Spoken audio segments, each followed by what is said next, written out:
먼저 정보를 표현하는 방법에 이렇게 비트들의 연속값, 이걸 비트 스트링, 비트 열이라고 하죠. 비트가 줄 서 있다는 얘기예요. 이렇게 코드로 만들어야 되는데, 코드라는 용어 자체가 말하고 있는 것처럼 약속된 기호인 거죠. 코드. 누군가는 약속을 정해야 돼요. 그리고 그 약속을 모두가 따라줘야 되겠죠. 예를 들면 1, 2, 3, 4, 5, 6, 7하는 아라비아 숫자를 잘 보세요. 그 아라비아 숫자에 1, 2, 3 이렇게 써놓고 처음에 그렇게 쓰자고 한 사람이 있겠죠.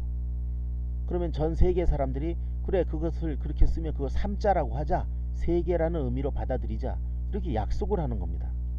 바로 그런 것처럼 어떤 문자를 정해놓고도 약속을 하는 것처럼 우리는 이진 값으로 변형시켜 놓고, 변형시키는 방법을 정해놓고 그것을 약속을 하는 거예요. 그래서 우리 인간들이 그 약속대로 지금 진행하고 있는 거죠. 이 전 세계가 코드를 통일하지 않으면 또 통신이 안 됩니다. 왜냐하면 이것은 컴퓨터에 저장된 값이 호환성을 가져야 되는 것이고, 그리고 네트워크를 통해서 전송이 되면 여러 곳에서 활용이 되고 공유를 해야 될 텐데, 이 값을 서로 인식하지 못한다면 큰 문제가 발생하겠죠. 그래서 약속된 코드가 있어야 되는 거예요. 그렇게 약속된 코드를 처음으로 만든 그런 그 사람들이 컴퓨터에서 쓸 수 있게끔 만든 거죠. 그것이 컴퓨터라는 문화가 미국에서 발생했기 때문에 미국 사람들이 그 기준안을 제시했습니다. 그게 ASCII 코드라는 거예요. 아메리칸 스탠다드 코드인데 미국 표준 코드인 거죠. 그런데 미국 표준 코드는 뭐 그렇지만 전 세계의 코드나 마찬가지예요. 왜냐하면 미국이 제시했지만 전 세계가 약속을 하고 그것을 사용해야만 서로 상호 호환이 되기 때문입니다. 그래서 이렇게 글자에 대해서 코드 값으로 제시를 하고 있는 건데, 물론 거기는 일정한 규칙이 있습니다. 아래 그 봉화대인데요. 이것은 봉화대 또는 봉수대 이렇게 얘기를 하죠. 조선시대만 예를 들더라도 전국에 이렇게 봉수 제도가 아주 발달돼 있었어요. 예를 들어서 전국에 네 군데로 나눠 가지고 압록강변, 또 두만강, 그리고 부산과 같은 동남해안과 진도와 같은 서남해안에 위치해서 외적이 나타났는지 등등을 알리는 신호입니다. 저 멀리 두만강 너머로 외적이 보인다. 그러면 표시를 해야 될 거 아니에요. 그때 봉화불이 하나가 올라가는 게 아니라 두 개가 올라갑니다. 왜냐하면 하나가 올라가는 시스템, 아무 일이 없을 때 하나가 올라가요. 아무 일이 없을 때에 0개가 올라간다면 이게 중간에 사고가 나서 누락된 건지 알 수가 없잖아요. 그렇기 때문에 아무 일이 없다는 것은 하나를 올려서 이쪽 산 저쪽 산으로 계속 전달해서 한성의 목멱산까지 오는 겁니다. 남산이죠. 그런데 그렇게 해서 신호를 전달해야 되기 때문에 낮에는 연기를 올리고 밤에는 불을 올려요. 그래서 봉수대 또는 봉화대 이런 용어가 있는 거죠. 바로 이렇게 아무 일 없다 그러면 하나가 올라가고, 그 다음에 외적이 보이면 두 개가 올라가고, 외적이 국경에 접근하면 세 개가 올라갑니다. 네 개가 올라갔을 때는 교전이 벌어지고 있는 거예요. 외적이 국경선을 넘어온 거죠. 그래서 근처에 있는 지원군이 필요하다 이런 표시인 것이고, 다섯 개가 올라가면 아주 위중한 상황인 겁니다. 이렇게 해서 아침에 두만강가에서 아침에 봉수 연기를 피우면 저녁 무렵쯤이면 남산에 불이 올라갑니다. 그래서 누가 중간에 전달해 주는 것이 아니라 그냥 경복궁에 있던 왕이 이제 저녁이 끝내고 잠을 자러 들어갈까 할 때 남산을 쳐다보면 돼요. 스스로 누가 보고할 것도 없어요. 자기가 이렇게 올려다보면 남산이 보이니까 봉수 봉화불이죠. 봉화불이 올라가는 개수를 보면 편안한 밤을 지내겠구나, 또는 회의를 소집해야 되겠구나, 이런 것들을 왕이 직접 알 수 있는 겁니다. 대단한 시스템인 거죠. 이 우리나라는 아주 예전부터도 디지털 문명이 이렇게 곳곳에서 존재했던 그런 그 민족이기도 한 것입니다. 이렇게 봉수대가 하나 올라가면 00001이라는 코드인 거고, 두 개 올라가면 00011, 세 개 올라가면 00111, 01111, 11111, 이렇게 다섯 개 중에 0과 1의 코드의 개수를 포함시켜서 디지털 값으로 표현할 수도 있죠. 이 디지털의 원조국이라고도 말할 수 있어요. 바로 이렇게 신호를 나타내는 그런 값을 코드라고 하고, 0과 1로 표현한 그러한 것을 이진 코드라고 하는 거예요. 여기서도 지금 예를 들어서 NET 이렇게 표시했지만 아스키 코드는 7개의 비트로 되어 있습니다. 7비트. 그래서 소문자로 되어 있기 때문에 110으로 출발해요. 그래서 110, 1110 그러면 이것이 소문자 14번째 글자이다, 이런 뜻입니다. 그 다음에 소문자 2자는 110, 0101 그랬죠. 소문자이고 5번째 글자이다, 이런 뜻이에요. 그래서 그런 약속된 값을 가지고 표현할 수 있고, 단위도 이렇게 있죠. 10의 0승, 이것은 1인데 어떤 수든지 0승은 1입니다. 수학적 정의에 의해서. 그리고 이것이 이제 위로 올라가면서 용어가 이렇게 표시되어 있는데, 데카, 헥토, 천이라고 하는 건 키로죠. 키로. 2의 10승이 키로예요. 사실은 2의 10승을 하면 딱 1000이 나오는 것이 아니라 1024가 나옵니다. 그 10의 6승이 되면 메가는 1048576 비트가 나오는 거예요. 그 다음에 10의 9승은 기가, 이거의 1000배, 이거의 100만배, 이거의 10만배, 이런 거죠. 그렇게 되면 기가가 되는 거예요. 기가는 10의 9승, 이진수로 따지면 2의 30승이 됩니다. 2의 40승, 이렇게 올라가면 테라가 되는 거죠. 오늘날 우리가 메모리로 사용하는 그런 그 하드디스크나 아니면 USB 메모리를 보면 테라바이트 단위로 가고 있죠. 그러나 이 메가에서 테라로 온 것이 그렇게 멀지 않아요. 아마 여러분들은 몇 년 지나게 되면 이 페타바이트를 사용하는 시대를 맞이하게 될 겁니다. 현재보다 1000배가 더 커지는 거예요. 머지 않았어요. 그 다음에 엑사, 제타, 요타까지 용어가 있습니다. 이거는 2의 80승까지 가는 거예요. 거의 뭐 천문학적인 숫자이기 때문에 그건 인간이 그 값을 계산하기가 쉽지 않을 정도로 멀죠. 그 다음에 마이너스 1승, 2승, 3승 이렇게 내려가는데, 사실은 뭐 1승, 2승에 뭐 대시, 센티 이런 게 있지만 우리는 센티미터라는 표현은 쓰죠. 그런데 밀리, 10의 마이너스 3승은 밀리, 그 다음에 마이크로, 나노, 피코, 펜토, 아토, 잽토, 욕토까지 10의 마이너스 24승이에요. 이렇게 단위를 가지고 있습니다. 위로 올라가는 것은 대개 용량에 사용하는 용어이고, 아래에 있는 것들은 속도, 시간을 의미하는 그런 값들로 사용이 됩니다.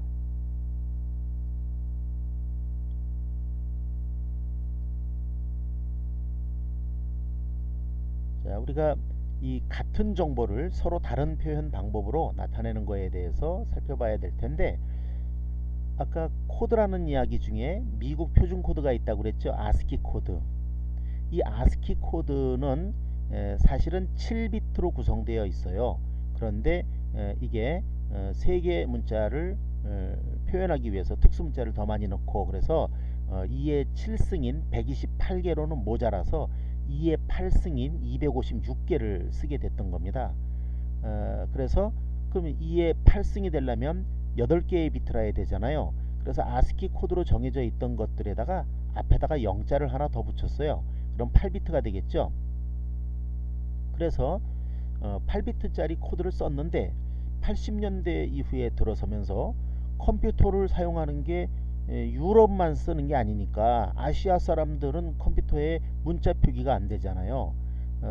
알파벳만 사용할 수도 없고, 그래서 한글, 한자, 일본어 이런 것들도 쓰게 하자는 강력한 요구가 들어갔죠. 그래서 세계에서는 표준 코드를 또 만들었는데 16비트 코드를 만든 거예요. 유니코드라고 부르죠. 유니온 코드.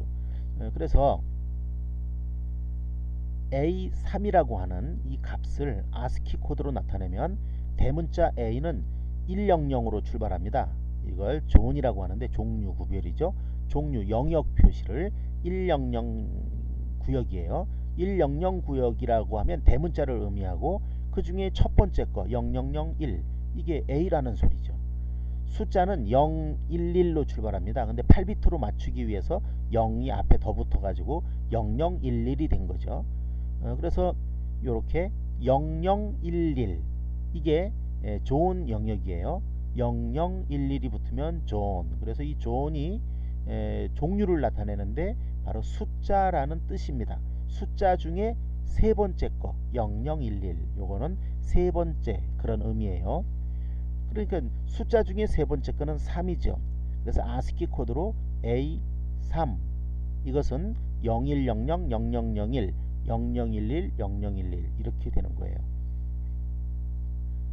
이것을 유니코드로도 표시를 한다면 똑같은 거지만 아스키 코드가 유니코드로 그대로 호환될 수 있도록 하기 위해서 앞에 8개의 0자를 붙였습니다. 그러니까 아스키 코드와 바로바로 변형시켜 가지고 호환이 가능하겠죠. 앞에 0자를 8개 붙이면 똑같아요. 결국은 물론 이제 한글이나 한자 표시는 전혀 달라집니다. 영문에 대해서만 호환이 저렇게 변형이 가능한 것이고요. 근데 그런 문자 정보뿐만이 아니라 수치 정보도 있어요.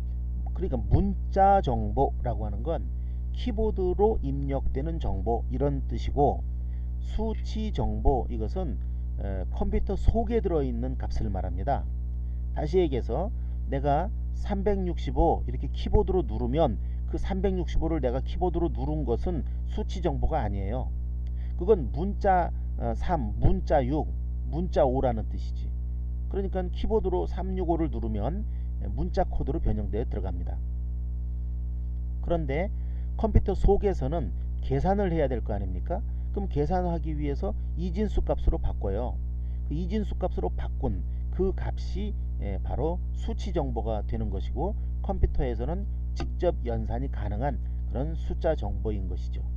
그래서 10진수를 이진수로 바꾸는 것 또는 이진수를 10진수로 바꾸는 것, 이런 작업이 실제로 컴퓨터 속에서는 비일비재하게 벌어지고 있는 거예요.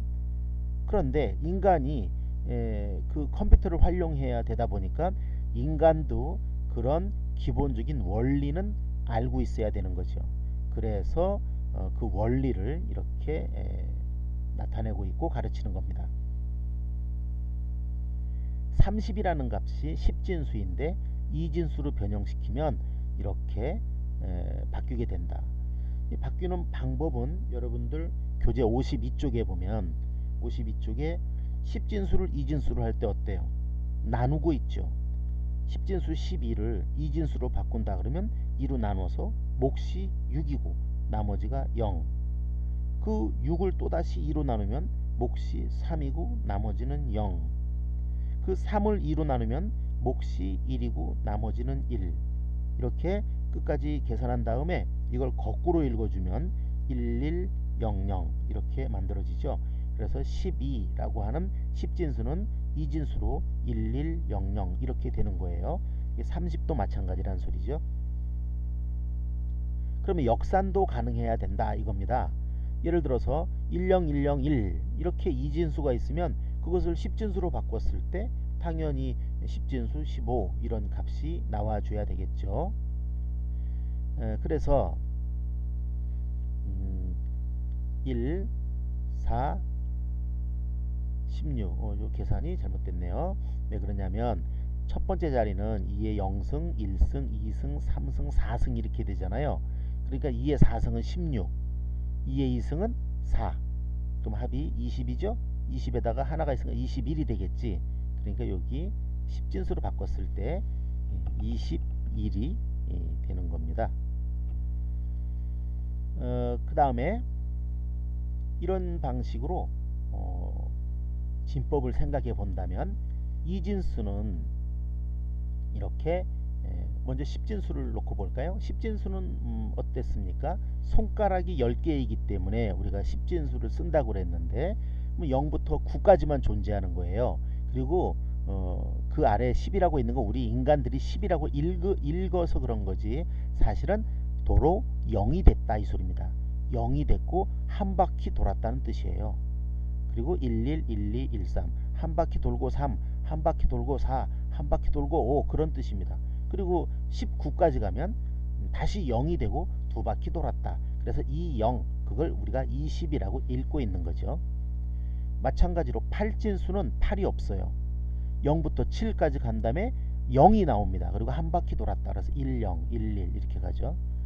16값에 다다르게 되면 8진수로는 다시 0이 됐지. 1, 7 다음에 0 그리고 두 바퀴 돌았다. 이렇게 되는 거예요. 16진수도 마찬가지죠. 0부터 15까지 간 다음에 다시 0이에요. 그리고 한 바퀴 돌았으니까 1, 0. 그런데 저 위에 9 다음에 나오게 될 값이 10진수로는 0부터 9까지 된 다음에 10, 11, 12 이래야 될 거 아니에요. 근데 16진수에서 그걸 10이라고 그러면 저 아래쪽에 있는 꽉 찼을 때의 1, 0하고 똑같으니까 표시가 구별이 안 가잖아요. 그래서 구별하기 위해서 10 위치, 10진수로 10의 위치를 A, B, C, D, E, F 라고 하고 다시 0, 한 바퀴 돌았다 이렇게 하는 겁니다. 이진수도 그렇죠. 0과 1만 존재해요. 이진수에는 2가 없다는 거지. 0, 1 다음에는 다시 0이고 한 바퀴 돌았다. 그 다음에 1, 1. 그 다음에는 1, 1 다음에는 2가 나오면 안 되니까 1, 0, 0, 1, 0, 1, 1, 1, 0, 1, 1, 1 이러다가 1, 1, 1에다 하나를 더하면 끝에다 1을 더하면 0이 되고 위로 하나가 올라가고 또 0이 되고 올라가고 0이 되고 올라가고 그래서 1, 0, 0, 0 이렇게 되는 겁니다. 그래서 진수의 가족 구성도를 보면 0과 1만 존재하면 2진수, 7까지 존재하면 8진수, 9까지 존재하면 10진수, F까지 존재하는 게 16진수가 되는 거예요. 이건 앞에서 우리가 살펴봤던 10진수를 표현하는 단위로서 여기 제일 기준이 되는 위치 여기는 이제 10부터 살펴봤었는데 데카에서부터 출발했을 때 여기가 이제 키로, 메가, 기가, 테라 올라가고 이것은 밀리, 마이크로, 나노, 피코, 펜토 이렇게 내려가죠. 이것은 색상 정보도 그렇게 표시를 하게 됩니다. 색상 그러니까 소리값은 물론이지만 색상만 놓고 본다면 레드, 그린, 블루 이 값을 8비트씩 모두 24비트를 가지고 섞어서 이 색깔을 표시하는데 이 색의 자연색을 모조리 표시할 수 있게 되는 거고요. 이 RGB는 빛의 삼원색입니다. 그러니까 우리가 화면 디스플레이에서 보는 건 RGB로 보는 것이고요. 프린터로 찍혀 나오는 건 잉크잖아요. 잉크는 색의 삼원색을 써요. 색의 삼원색은 시안, 마젠타, 옐로우입니다. 그래서 시안, 마젠타, 옐로우 이런 값을 청록, 그 다음에 자홍색, 그리고 노랑색 이걸 써서 CMY. 그런데 이제 그 블랙을 표시할 때 이거 CMY를 다 더하면 블랙이 되는데 정확히 블랙이 안 나오기 때문에 우리가 블랙이라는 K라고 써서 잉크를 따로 쓰고 있죠. 그래서 우리는 CMYK 이렇게 말하는 거예요. 여기 보는 것처럼. 그리고 빛은 어때요? 빛은 레드, 그린, 블루 이걸 다 합치면 흰색이 됩니다. 그래서 색상 정보 또한 이렇게 디지털 값으로 얼마든지 표현할 수 있다. 이렇게 알면 되겠습니다. 계속 이어서는 다음번 시간에 계속 설명을 하도록 하겠습니다.